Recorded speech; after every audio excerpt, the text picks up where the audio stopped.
Nu, ko esmu kopā ar Latvijas junioru čempionu BMX riteņbraukšanā šogad Helviju Babru. Helvija, pastāsti par sacensībām. 3 braucieni, visi bija vienlīdz svarīgi. Cik grūti vai viegli bija saņemties uz viņiem? Jā, bija 3 braucieni. Skaitīja punktus kopā un uzvarēju. Šī ir man kā mājas trases, var teikt, kuras visbiežāk braukāju.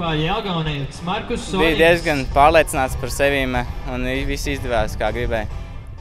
Kā konkurenti šodien? Kas varbūt bija galvenie konkurenti?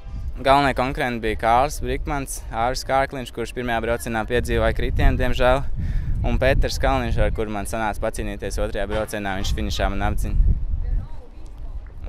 Un cik tev nozīmīgs ir šis Latvijas čempiona tituls, jo tev ir pirmais gads junioros un uzreiz jau čempiona tituls?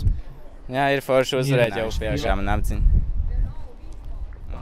Un cik tev nozīmīgs ir šis Latvijas čempiona junioros un uzreiz jau čempiona tituls, jo tev ir pirmais gads juniora tituls? Jā, man apdzina. Ir forši uzvarēt jau priekšā.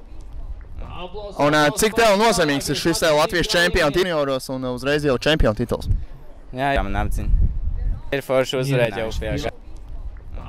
Un cik tev nozīmīgs ir šis Latvijas čempiona tituls, jo tev ir pirmais gads junioros un uzreiz jau čempiona tituls?